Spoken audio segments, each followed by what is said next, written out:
اس کے بعد آغاز ہوتا ہے قرآن حکیم میں سورۃ البقرہ کا. بقرہ گائے کو کہتے ہیں، واقعہ بعد میں آ جائے گا مختصراً. البتہ سورۃ البقرہ قرآن پاک کی طویل ترین مدنی سورت، 286 آیات اور 40 رکوعوں پر مشتمل. اس میں نبی اکرم علیہ السلام کی امت کا ذکر بھی ہے اور سابقہ امت بنی اسرائیل، ان میں سے یہود کا ذکر بھی. 2 امتوں والی صورت ہے. پھر نوٹ کیجئے گا زیادہ ذکر بعد میں چل کر یہود کا آئے گا، اور پہلے یہود کا ذکر زیادہ آئے گا، پھر نبی اکرم علیہ السلام کی امت کا تذکرہ، اس کی حکمت بھی بتا دیں گے انشاءاللہ. مدنی صورت ہے تو ذہن میں رکھیں 13 برس مکہ مکرمہ میں حضور نے گزارے. مکی قرآن نازل ہو چکا، مکی صورتیں آ چکی، اور وہ 2/3 قرآن ہے. نوٹ کیجئے گا 2/3 قرآن اس سے قبل نازل ہو چکا. وہاں بہت ساری تفصیلات ہیں جو ہم مصحف اور تلاوت کی ترتیب میں بعد میں پڑھیں گے انشاءاللہ تعالی. اسی طرح بڑے اہم موضوعات عبادات سے متعلق، معاملات سے متعلق، قتال سے متعلق، انفاق فی سبیل اللہ سے متعلق بھی ہمارے سامنے آئیں گے. پہلے 4 رکوعوں میں اللہ تعالیٰ نے مکی صورتوں کے مضامین کا خلاصہ بھی ہمیں عطا کیا، اور کامیاب ہونے والا گروہ، ناکام ہونے والا گروہ اور منافقین، ان کا تذکرہ بھی سامنے آئے گا. قرآن کریم کی بنیادی دعوت، توحید، آخرت اور رسالت کا تذکرہ، انسان کو خلافت کا عطا کیا جانا، یہ مضامین ہیں جو پہلے 4 رکوعوں میں انشاءاللہ تعالی ہمارے سامنے آئیں گے. مزید وضاحت ہوتی رہے گی. اب آئیے سورۃ البقرہ کا آغاز کرتے ہیں انشاءاللہ تعالی. بسم اللہ الرحمن الرحیم. الف لام میم. انہیں حروف مقطعات کہتے ہیں. قطع کرنا، علیحدہ علیحدہ کر کے پڑھنا. مفسرین کا اکثر اتفاق ہے کہ ان کے مفاہیم ہمارے علم میں نہیں. ایک بہتر رائے یہ ہے کہ یہ اللہ تعالیٰ اور رسول اللہ علیہ السلام کے درمیانی کا راز ہے، اور حضور علیہ السلام نے ان حروف کی وضاحت نہیں فرمائی. البتہ یہ قرآن پاک کا حصہ، ان کی تلاوت پر اجر ہمیں ملتا ہے. الف لام میم ذالک الکتاب لا ریب فیہ. یہ ہے وہ کتاب، اس میں کوئی شک نہیں. دنیا کی بہت ساری تھیوریز بدل جاتی ہیں، ریسرچ بدل جاتی ہے. اللہ کا کلام اس دعوے سے شروع ہوتا ہے اس میں کوئی شک نہیں، اس میں کوئی تبدیلی ممکن نہیں. یہ اللہ ہی کے کلام میں ہو سکتا ہے، مخلوق کے کلام میں دعویٰ نہیں ہو سکتا.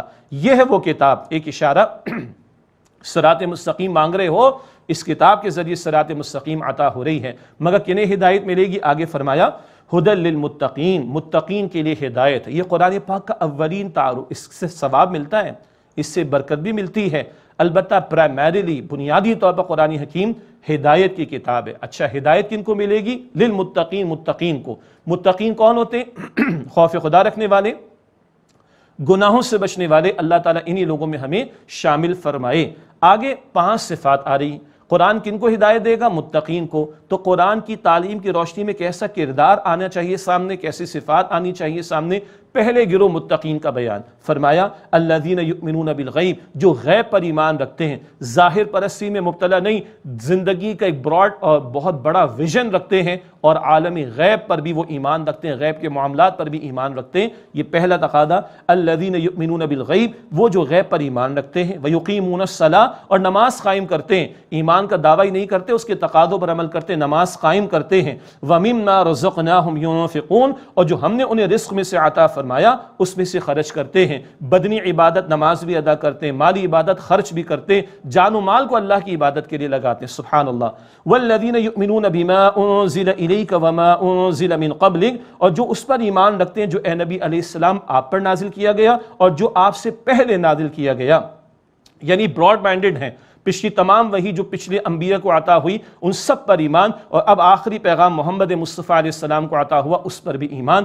ایمان والے براڈ مائنڈڈ ہوتے ہیں. ہم مسلمان براڈ مائنڈڈ ہیں. لوگ ہمیں نیرو مائنڈڈ کہتے ہیں. ہم تو موسیٰ علیہ السلام کو نہ مانے تو ایمان والے نہیں ہو سکتے، ہم عیسیٰ علیہ السلام کو نہ مانے ہم ایمان والے نہیں ہو سکتے. ہم براڈ مائنڈڈ ہیں. تو ایمان رکھتے ہیں اس پر جو آپ سے پہلے نازل کیا گیا اور اس پر جو آپ پر نازل کیا گیا. یہ نہیں فرمایا آپ کے بعد کیوں، حضور علیہ السلام آخری پیغمبر، اب کوئی اور رسول یا نبی نہیں آئیں گے.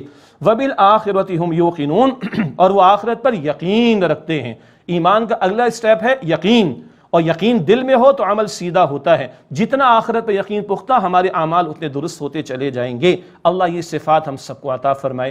ایسے لوگوں کے بارے میں فرمایا اولئک علی ھدی من ربہم، یہ وہ لوگ ہیں جو اپنے رب کی طرف سے ہدایت پر ہیں. واولئک ھم المفلحون، اور یہی لوگ فلاح یعنی اصل کامیابی حاصل کرنے والے. اللہ انہی لوگوں میں ہمیں شامل فرمائے. تو قرآن کی دعوت کو قبول کرنے والے یہ لوگ ہیں. قرآن کی دعوت پر عمل کرنے والوں کا طرز عمل ایسا، اور ان کے لیے کامیابی کی نوید اللہ کی طرف سے.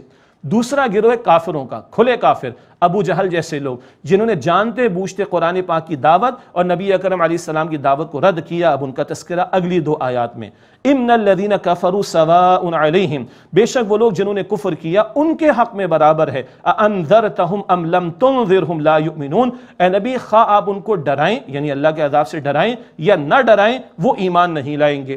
ایک اہم نقطہ، ان کے حق میں برابر ہے، یہ تو ہر دھرمی پر آگے مان کر نہیں دیں گے، آپ دعوت کا کام جاری رکھیں، تبلیغ کا کام جاری رکھیں، آپ کا اجر محفوظ۔ ہمیں بھی جاننا چاہیے، لوگ قبول نہ کریں ان کا چوائس ہے، ہمیں دین کی دعوت کا کام جاری رکھنا ہے، اس کا اجر انشاءاللہ محفوظ ہوگا اللہ کے ہاں۔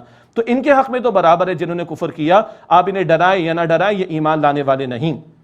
ختم اللہ علی قلوبہم وعلی سمعہم، اللہ تعالیٰ نے ان کے دلوں پر اور ان کے کانوں پر مہر لگا دی۔ یہ مہر کب لگتی ہے؟ جب بندہ خود بگڑنا شروع ہوتا ہے، خود جانتے بوجھتے حق کا رد کرتا ہے، تکبر، تعصب اور حسد کی وجہ سے۔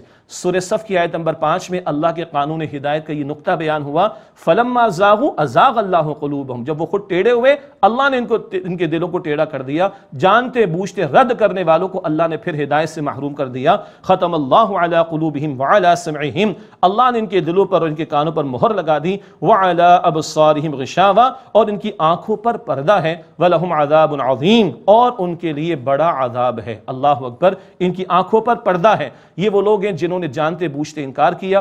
ہمیں ڈرنا چاہیے، حدیث میں ذکر آتا ہے بندہ گناہ کرتا ہے نا، دل پہ سیاہ نقطہ لگا دیا جاتا ہے، توبہ کر لے اللہ معاف کر دیتا ہے، گناہ میں لگا رہے پڑا رہے لگا رہے پڑا رہے گناہ میں، سارا دل سیاہ ہو جاتا ہے۔ اللہ اس برے انجام سے ہمیں محفوظ فرمائے۔ یہ کھلے کافروں کا گو کے ذکر ہے، ہمیں ڈرنا چاہیے کہ کہیں ہم ہدایت سے محروم نہ ہو جائیں۔